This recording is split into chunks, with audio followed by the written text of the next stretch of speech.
Lucas 23, eu vou ler com você a partir do versículo de número 44. De todos os eventos ocorridos na Semana Santa, desde o domingo de Ramos até o sábado de Aleluia, o mais importante e mais impactante de todos foi a crucificação, foi a morte de Jesus. Eu gostaria de falar com você hoje, você que me assiste pela internet, você que me ouve por esse programa de rádio,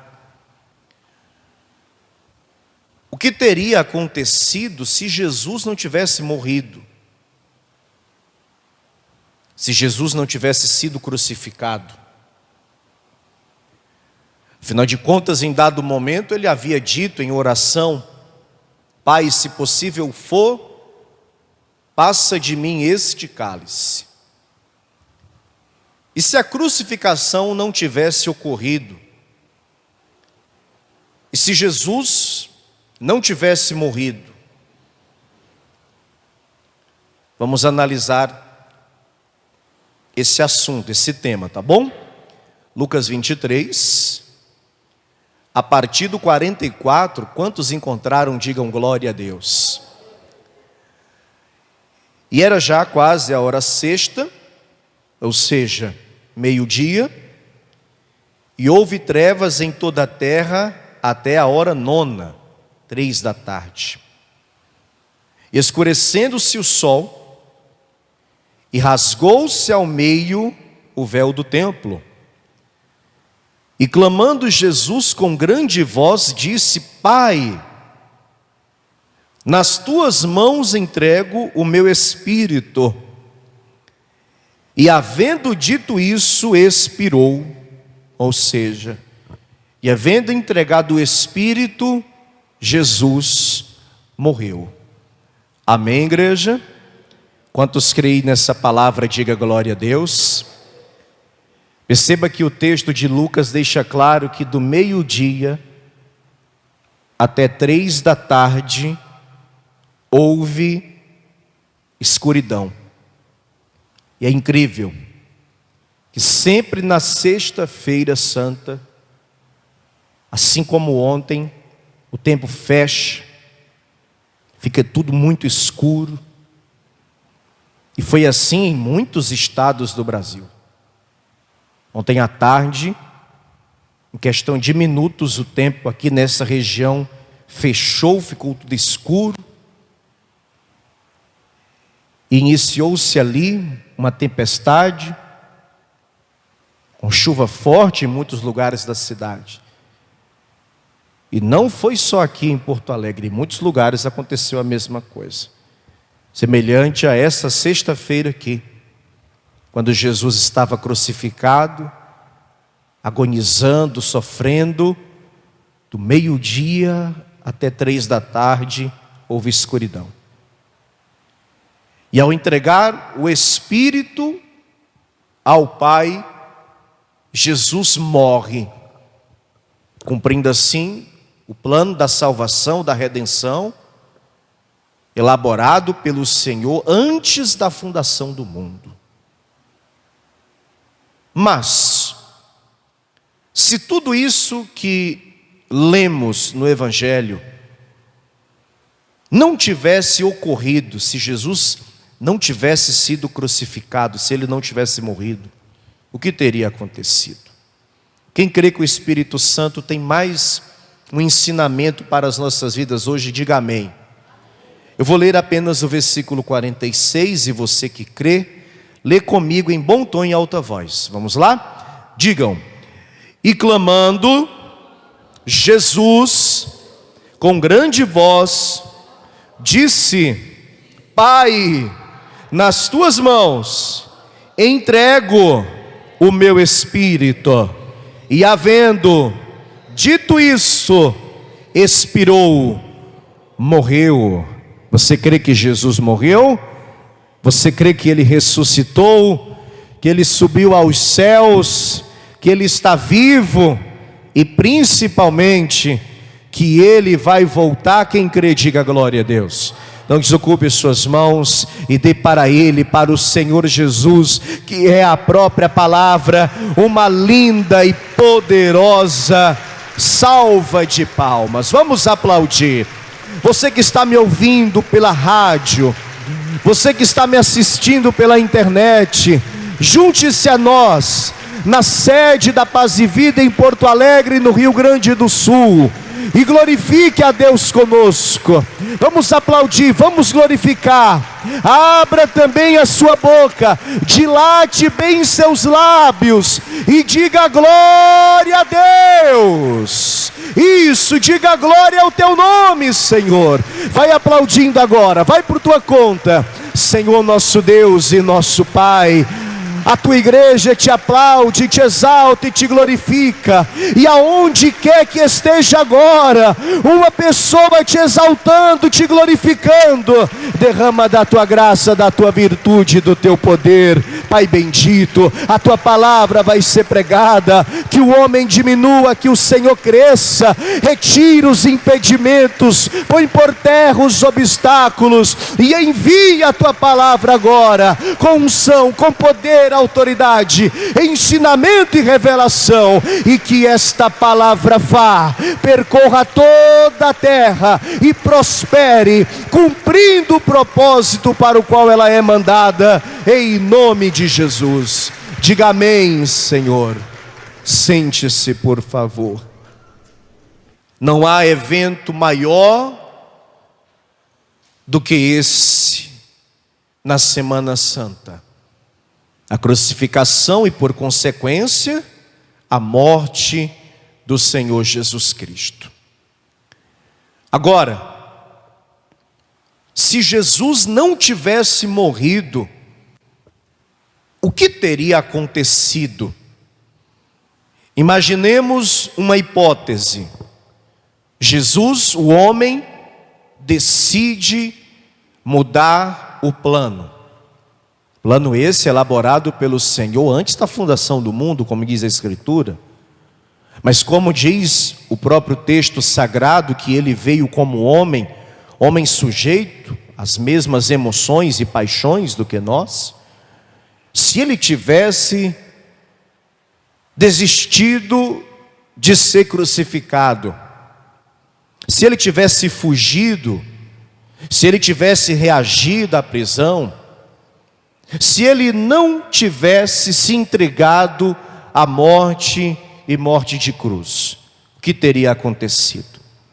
Primeira coisa que eu quero que você aprenda, inclusive escreva, você que está escrevendo, anotando no teu bloco de notas ou digitando aí no teu bloco digital, no teu telefone celular, no teu smartphone, é que se Jesus não tivesse morrido, todos nós estaríamos condenados. Porque nós só poderemos nos salvar mediante a graça. E se Jesus não tivesse morrido, não haveria graça. Por isso eu gostaria que desde já você lesse comigo o que diz aqui o evangelho que escreveu João no capítulo 1. Você vai passar algumas folhas e você vai chegar a João capítulo 1. Olha o que diz aqui, o versículo de número 16 e também o versículo 17, que dizem assim: e todos nós recebemos também da sua plenitude, com graça sobre graça, porque a lei foi dada por Moisés, a graça e a verdade vieram por Jesus Cristo. Amém? Se ele tivesse desistido do plano da salvação, se ele não tivesse sido crucificado e por consequência morto, não haveria graça. E por não haver graça, eu posso falar com todas as letras e de maneira clara que todos nós e toda a humanidade estaria condenada ao inferno. Porque como diz a Escritura Sagrada, pela graça sois salvos mediante a fé. E se não há graça, não há salvação. E só existe graça porque Jesus morreu na cruz do Calvário. A graça é a única maneira de nos salvarmos. Eu sei que muitos ensinaram errado porque aprenderam errado e ainda continuam nesse engano. Muitos ainda acreditam que apenas fazer o bem ou ser uma pessoa boa já é algo que determina, se assim podemos dizer, a salvação da sua alma. Mas como eu disse em outra oportunidade, quando se está na graça de Deus, quando temos a graça de Deus em nossas vidas, automaticamente faremos o bem. Naturalmente, iremos buscar ser realmente pessoas que praticam coisas boas. Mas não são as obras que irão nos salvar, mas o sacrifício da cruz, a morte na cruz, que nos deu a graça. É interessante o que vai dizer aqui também para nós, Romanos capítulo de número 3, porque olha o que diz esse texto, no versículo de número 23. Olha por que nós precisamos da graça, e olha porque o sacrifício, a morte de Jesus nos salvou. Veja o que diz essa palavra, Romanos 3, 23. Porque todos pecaram e destituídos estão da glória de quem, igreja? De Deus, sendo justificados gratuitamente pela sua graça, pela redenção que há em Cristo Jesus. Perceba a colocação do apóstolo Paulo, deixando claro que essa graça para nós, ela veio de maneira gratuita. Não há nada de bom e de mais perfeito ou maravilhoso que você possa fazer nessa terra por alguém que possa fazer com que você venha se salvar. Para nós, essa graça veio de maneira gratuita, porque Ele, na cruz do Calvário, pagou a nossa dívida. Ele disse: tetelestai, está consumado, está pago. E naquele exato momento, a lei se cumpre, porque a lei se cumpre no exato momento que Jesus morre, e a partir de então, a graça é derramada sobre toda a humanidade. Diga glória a Deus. Amém? Ainda aqui em Romanos, capítulo 4, versículo de número 23. Ora, não só por causa dele está escrito que ele fosse tomado em conta, mas também por nós, a quem será tomado em conta, os que cremos naquele que dos mortos ressuscitou, a Jesus nosso Senhor, o qual por nossos pecados foi entregue, ou seja, morreu e ressuscitou para a nossa justificação. Diga glória a Deus. Sem a morte não haveria graça, e sem a graça todos estaríamos condenados, mas ele morreu. No sepulcro ficou até o domingo pela manhã, mas quando o sol raiou, quando o dia brilhou, ele ressuscitou, subiu aos céus, assentou à destra de Deus Pai, e um dia esse que eu aguardo ansiosamente. Quem aguarda também o dia da vinda do Senhor? Um dia, no soar da sétima e última trombeta, ele estará, igreja, lá nas nuvens, em oculto, e todos aqueles que morreram na fé, tementes, fiéis, obedientes, ressuscitarão, e os vivos que de igual modo estarão em fidelidade serão arrebatados, e nós iremos encontrar com Ele, nós iremos conhecê-lo, veremos o seu rosto e iremos adorá-lo para toda a eternidade. Oh glória! Diga glória a Deus, diga: Jesus morreu por mim. Segundo, João capítulo 3. Se Jesus não tivesse morrido, não haveria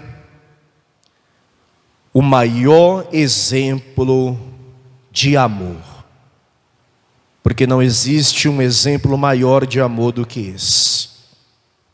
E esse texto de João 3, versículo 16, você sabe decorado? É um dos primeiros textos que aprendemos quando chegamos na igreja, quando passamos a servir ao Senhor, porque é um dos textos que resumem de uma maneira clara, simples de se entender, o amor do Pai para conosco.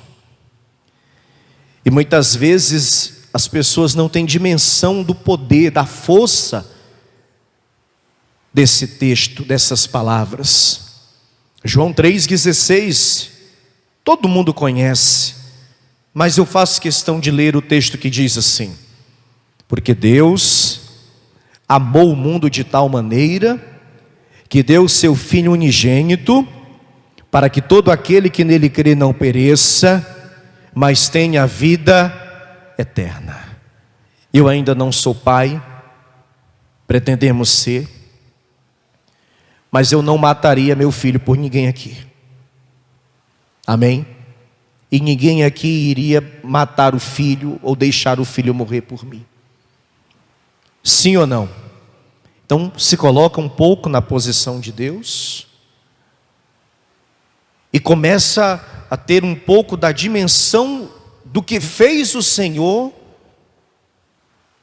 e do que fez o próprio Senhor Jesus Cristo.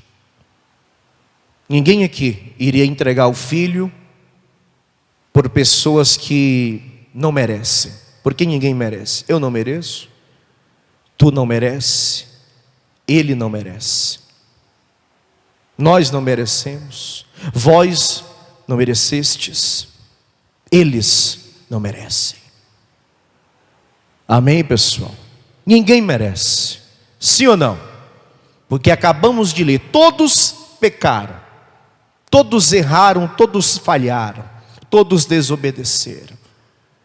Ninguém pode fazer algo por merecer, até os que vão nascer, até aqueles que estão nascendo hoje, milhões pelo mundo afora, até os que vão nascer amanhã, outros milhões. E o que é mais incrível, muitos milhões também morrerão hoje, outros milhões morrerão amanhã, e muitos morrerão sem a verdade, e muitos morrerão conhecendo a verdade, e ainda assim morrerão sem viver a verdade. Mas o que o Senhor fez, Ele fez por todos. Mas infelizmente, como diz a Escritura, nem todos o receberam. Quantos aqui já o receberam? Digam glória a Deus. Não há amor maior do que esse. Ainda falando acerca desse assunto, 2 de Paulo aos Coríntios, capítulo 8. Olha o que diz aqui o apóstolo Paulo ao escrever à igreja de Corinto.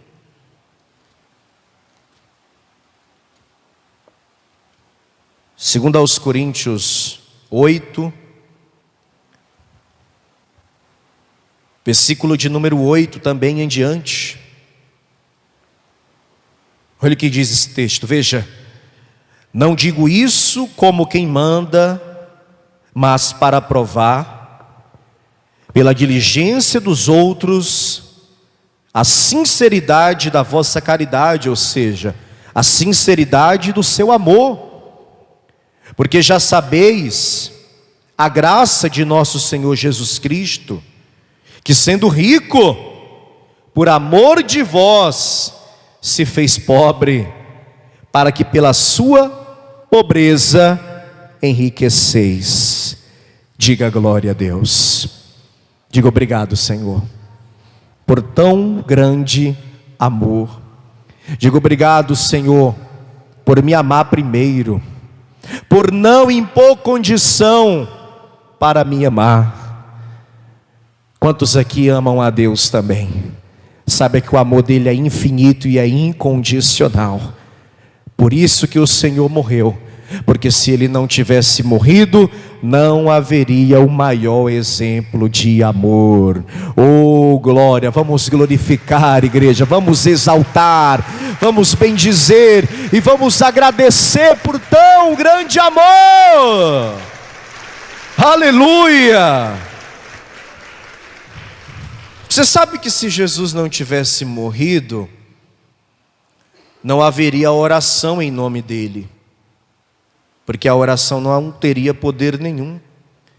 Quero que você vá agora a João 16, porque é importante salientar que a oração que é feita em nome de Jesus, ela se baseia na sua morte, é fato, e na sua triunfante ressurreição. Porque ele morreu, ressuscitou, né? Venceu a morte. Mas é importante deixar claro que se ele não tivesse morrido, todas as orações que fazemos, as que fizemos, as que deveremos continuar fazendo, não teria força, porque a oração que não é feita em nome de Jesus não tem força nenhuma. Por isso que você não pode orar em nome de Francisco de Assis, em nome de Antônio, em nome do Padre Cícero, em nome do José, e principalmente, já que é a mais adorada do Brasil, em nome de Maria, né? Você sabe que depois de Cristo, pelo menos, eu creio que assim é, Maria é a mais adorada nesse país, chamada de Mãe de Deus. É verdade ou não é? E muitos até dizem, não, mas nós não fizemos nunca pedidos a Maria. Sim, são feitos sim. As pessoas elas aprendem a pedir a estes que não têm poder algum para ajudá-las. Isso é um fato. Mas pastor, e essas promessas que o povo cumpre após alcançarem uma graça? Não foi o santo que realizou, mas foi a fé da pessoa. Foi a fé que a pessoa empregou, não no santo, mas no Senhor. E o Senhor assim o fez pela sua misericórdia e pela sua bondade. Quem está compreendendo, diga amém. A oração ela tem que ser feita unicamente em nome de Jesus. E aqui, em João capítulo 16, olha o que diz o versículo 23. E naquele dia, nada me perguntareis. Na verdade vos digo, que tudo quanto pedirdes a meu Pai, em meu nome, Ele vos-lo-á de dar. Amém, igreja? Está fácil de entender, está simples. Eu oro a Deus o Pai, em o nome de quem? Em o nome de Jesus. Mas se ele não tivesse morrido na cruz do Calvário, naquela tarde sombria de sexta-feira, todas as orações seriam inúteis, todas as orações seriam vãs. Mas ele morreu, igreja, e triunfou sobre a morte quando no domingo pela manhã ele ressuscitou. E hoje a nossa oração é poderosa. Talvez você já se deparou com uma pessoa que não acredita em oração. Conheço pessoas que não acreditam em oração. A gente vê na internet muitas pessoas que acham incabível você simplesmente falar algo e conforme você falar, acontecer. Outros dizem que é o poder da mente, poder do pensamento. Quando você quer muito uma coisa, isso acontece, porque de todos os modos eles tentam desclassificar a nossa fé, desqualificar o Deus que a gente serve. É ou não é? Mas a oração é poderosa. E quando nós cristãos descobrimos verdadeiramente o poder que a oração exerce em nossas vidas, nós fazemos da oração algo natural e algo determinante a cada passo que dermos, e principalmente fazemos da oração um momento de intimidade e de aproximação com Deus Todo-Poderoso. É a forma mais eficaz de você se conectar a Deus. E detalhe, é através da oração que nós alcançamos as nossas bênçãos, os nossos milagres, as respostas que nós queremos da parte de Deus. Tanto que no versículo seguinte, que é o 24, Jesus disse assim, até agora nada pedistes em meu nome. Pedi e recebereis. Amém, gente? Pedis e o quê? Para que a vossa alegria se cumpra. Diga glória a Deus.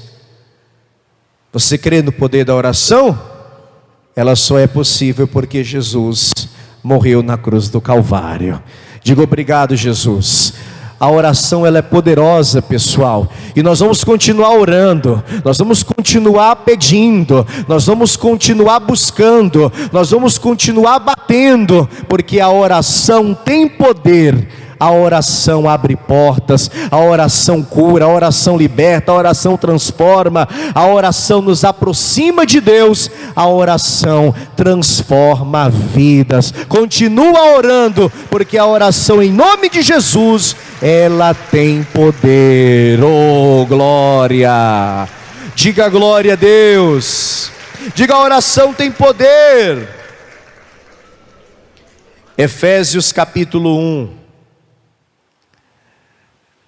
Quarta coisa, se Jesus não tivesse morrido, não existiriam igrejas, pode ter certeza disso. Efésios 1,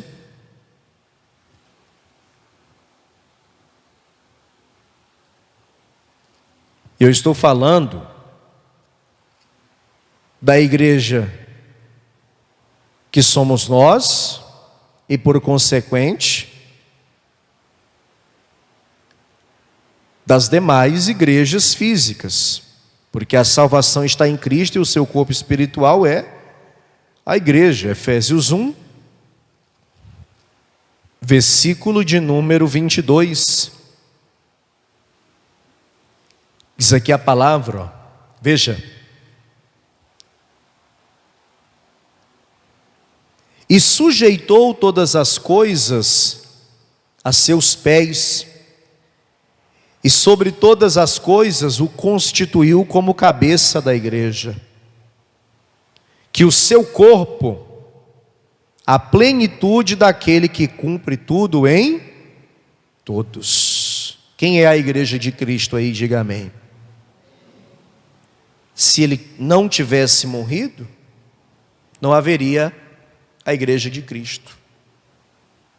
Amém, pessoal? E por consequência, não haveriam igrejas, não haveriam ministérios. O que seria de nós se não houvesse um lugar para congregarmos, para buscarmos a Deus?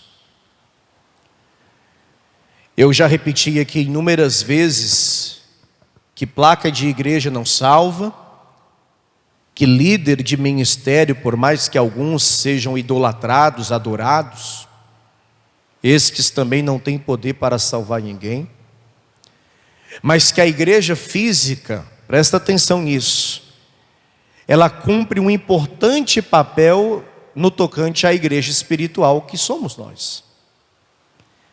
A igreja espiritual, eu e você, que é encabeçada pelo Senhor, aonde nós somos o corpo, ela necessita, sim, de uma igreja física, para se manter edificada, para se manter viva.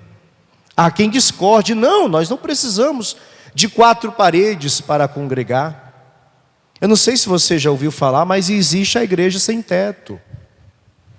É um povo que se reúne em certos lugares, em dias aleatórios. São pessoas que na grande maioria saíram em rebelião dos ministérios que congregavam e começaram a propagar que não há necessidade de liderança, que não há necessidade de pastor, que não há necessidade de igreja física, e hoje eles fazem a igreja deles. Só que quando eles se reúnem em um lugar. E às vezes até em um lugar fechado. E por mais que não queira admitir, ainda que seja por um momento, aquele lugar é uma igreja. Aqui em Porto Alegre tem um ministério que está crescendo a cada dia, que eles ocupam o teatro do Shopping Bourbon. Quem sabia disso? Eles fazem a reunião lá aos domingos e a igreja funciona lá. Eles não têm um prédio assim para chamar deles, mas eles se reúnem lá. Então ali é a igreja deles. Amém, gente? A igreja física, ela sempre foi e ela sempre será importante. Ela não vai salvar ninguém, mas ela vai contribuir para a salvação. O pastor não salva ninguém, mas ele vai contribuir para a salvação da pessoa. E foi o Senhor que constituiu pastores para cuidar do seu rebanho. Amém, igreja? Nós temos que valorizar a igreja que temos. Nós temos que valorizar os nossos líderes. Olha o que eu estou dizendo, valorizar e não idolatrar. É bem diferente isso. É uma coisa bem diferente uma da outra. Porque às vezes a gente se depara com pessoas até brigando ao defender o seu líder. Se você quer honrar o seu líder, você não precisa atacar o líder do outro. Quem concorda comigo? E nós também não temos que estar gerando cada vez mais escândalos para o evangelho. É sempre importante a gente ter resiliência, tolerar muita coisa e se abster. Porque quando a gente começa a falar tudo que sabe, tudo que pensa, a gente acaba atrapalhando ainda mais o evangelho, escandalizando as pessoas. Porque se os de dentro da igreja falam mal da igreja, criticam a igreja, falam mal de pastor, os de fora irão pensar assim: se até eles que lá dentro falam isso e pensam isso, o que é que eu vou fazer lá? Quem entendeu o que eu estou dizendo? Pastor, mas nós assim estaríamos encobrindo erros. Não, não estaríamos encobrindo erro. É só não compactar com o erro. Mas também não há necessidade de escandalizar ainda mais o reino de Deus, expondo, lançando, para que todos possam ouvir o erro de alguns. Cada um vai responder pelos seus atos. Quem está compreendendo, diga amém. A igreja ela é falha, pessoal. A igreja não é perfeita, porque a obra é feita por homens, e o homem ele erra, o homem falha. Mas existe um Deus que nunca falhou e nunca falhará. E quando nós olhamos para Ele, combatemos o bom combate, cumprimos a nossa carreira, a nossa corrida e guardamos a fé, é com Ele que nós um dia estaremos. E a igreja ela sempre cumpriu, continuará cumprindo, porque ela tem um papel fundamental nesse processo. Jesus morreu para que um dia nós estivéssemos reunidos aqui também. Quem está entendendo, diga glória a Deus. Quinto, Filipenses capítulo 2. Filipenses 2. Se Jesus não tivesse morrido, não haveria exemplo perfeito de obediência e nem acesso ao céu. Filipenses 2, eu vou ler com você a partir do versículo de número 5. Filipenses 2, versículo 5. Quem achou, diga amém. Diz assim: de sorte que haja em vós o mesmo sentimento que houve também em Cristo Jesus, que sendo em forma de Deus, não teve por usurpação ser igual a Deus, mas aniquilou-se a si mesmo, tomando a forma de servo, fazendo-se semelhante aos homens, e achado na forma de homem, humilhou-se a si mesmo, sendo obediente até a morte de cruz. Amém? Diga comigo: maior exemplo de obediência. E sem a morte dele, porque ele morreu porque obedeceu, não haveria esse maior exemplo de obediência, e por consequência não haveria acesso ao céu. Eu ouço muitas vezes a seguinte frase: é melhor obedecer. Lógico que é melhor obedecer, mas em muitos momentos nem sempre é fácil obedecer, principalmente quando algo te contraria, principalmente quando é algo que vai contra o que você acredita, contra o que você deseja, quando mexe com o seu ego, com a sua vontade, com os seus desejos. Obedecer é melhor, mas nem sempre é fácil. Então se coloca agora, ou pelo menos tenta entender um pouco, a posição de Jesus. Ele sabe que vai ser vendido, ele sabe que vai ser traído, ele sabe que vão rir da cara dele, que vão zombar, que vão esbofeteá-lo, que vão cuspi-lo. Ele sabe que vão rir, que vão zombar, que vão escarnecer de tudo que ele fez. Ele sabe das chicotadas que iria levar. Ele está sabendo ali de tudo que ele iria enfrentar, dos cravos que iriam perfurar seu crânio, dos pregos que iriam perfurar suas mãos e seus pés, que o seu corpo seria dilacerado. Ele sabe de todo o sofrimento que ele vai passar, mas ainda assim ele obedece. Como que é fácil obedecer, pessoal? Como que é simples obedecer? Mas ainda assim ele obedeceu. E às vezes nós obedecemos mesmo sabendo de tudo o que possa vir amanhã. E se assim fazemos é porque nós estamos seguindo o exemplo do Senhor Jesus. Porque às vezes a nossa obediência nos leva a provações. E ainda assim a gente obedece. Por quê? Por que a gente obedece? Porque a gente crê num propósito maior. Amém? Hebreus capítulo de número 5.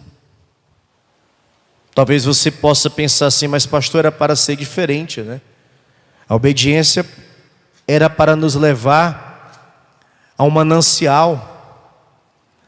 A obediência deveria nos levar a usufruir do melhor, de uma terra boa, larga, que mana leite e mel. Mas não se preocupa com o que você está passando aqui na terra. Porque nenhuma tribulação, pessoal, nenhum momento de dificuldade, nenhuma luta que você passe, nenhuma dor que você sinta, pode comparar o que você vai viver lá na glória.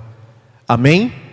Todo o sofrimento que nós vivermos aqui nessa terra, toda a provação que nós passarmos, tudo que vivermos aqui, por amor ao Evangelho, por amor ao Senhor, se obedecermos, isso não é nada comparado ao tempo de glória que nós viveremos. Não pensa hoje, tá? Ah, pastor, mas já são 10 anos de fé e 10 anos de provações. Pode ser até 100.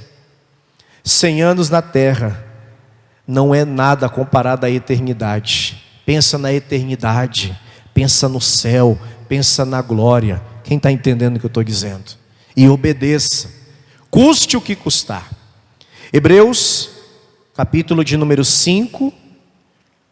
Eu leio com você o versículo de número 8 e também o versículo 9, que dizem assim: ainda que era filho, aprendeu a obediência por aquilo que padeceu, e sendo ele consumado, veio a ser a causa de eterna salvação para todos os que lhe obedecem. Amém, gente? Diga: eu tenho que obedecer. O exemplo de obediência é o dele. E se tu és um cristão, tu também obedece. Mas pastor, a obediência às vezes, como o Senhor mesmo disse, nos leva a dificuldades, a provações. Mas eu vou repetir mais uma vez para que você não esqueça: nenhum período de provação terreno pode ser comparado ao gozo da vida eterna. Amém? Ainda que tu passe a tua vida sendo provado, e que tu vivas 80, 90, ou passe dos 100 anos, não é nada, nada mesmo, comparado à era vindoura, à vida eterna. E pode ter certeza, lá não vai ter dor. Quem já sentiu muita dor nessa vida? Lá não vai ter dor. Talvez você já passou aperto aqui, privações, quem sabe até fome, quem sabe até sede. Lá não vai ter aperto, lá não vai ter sede, lá não vai ter fome. Amém? Talvez você já sofreu com a enfermidade ou está sofrendo, está tratando. E essa enfermidade está mexendo com você, está abalando até mesmo a tua fé. E às vezes você até questiona se vale a pena ser fiel e obedecer, dizer não para o mundo e dizer sim para Deus, mesmo sendo um servo tão temente, tão obediente, e está passando por isso, está doente, está tratando uma enfermidade. Continua obedecendo, tá? Porque lá não vai ter doença. Amém, pessoal? Lá não vai ter dinheiro, a gente não vai precisar de dinheiro, não vai ter dívida. Pastor, eu estou com dívida, e ainda estou obedecendo a palavra, devolvendo o dízimo, ofertando. Mesmo obedecendo, estou com problemas financeiros, estou em aperto. A aprovação sempre virá, em muitos aspectos. Lá não vai ter dinheiro, não vai ter comércio. Nós não vamos precisar. Porque lá, pessoal, não haverá necessidade nenhuma. Amém? Quem está entendendo? Então, você tem que imaginar o seguinte: eu posso até passar por provação aqui na terra. Pode ser uma provação difícil, uma luta muito grande, mas nada pode ser comparado ao que eu vou viver na glória com Deus. E é na glória que eu tenho que focar. Amém? Pastor, mas o Senhor mesmo prega que a gente tem que viver o melhor. E se você obedecer, Deus vai te dar o melhor. Eu não estou dizendo que você não vai ser provado, que você não vai passar por dificuldades, porque é do cristão passar por lutas e provações. Eu sempre digo que quando tudo estiver tudo muito bem, ora até mais, tá? Quando tudo estiver dando certo, ora mais do que quando as coisas estiverem um pouco complicadas.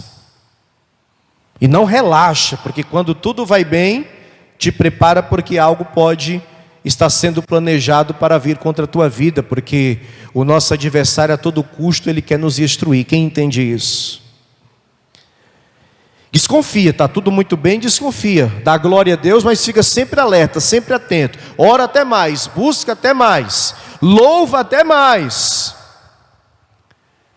porque a aprovação, ela faz parte da vida do cristão.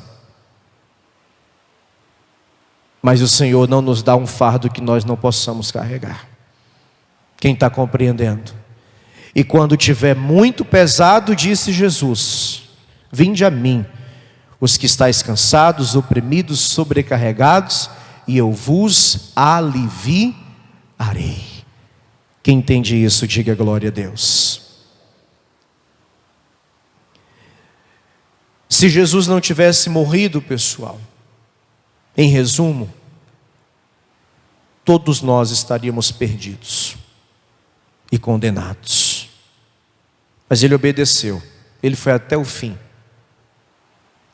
Ele resistiu fielmente, conforme o Senhor havia planejado, como eu já disse nessa mensagem, antes mesmo da fundação do mundo. E lá, nos últimos instantes, Ele entregou o seu espírito a Deus, e ali Ele morreu, para que nós viéssemos alcançar a salvação. Quem recebe essa palavra? Pegou a visão?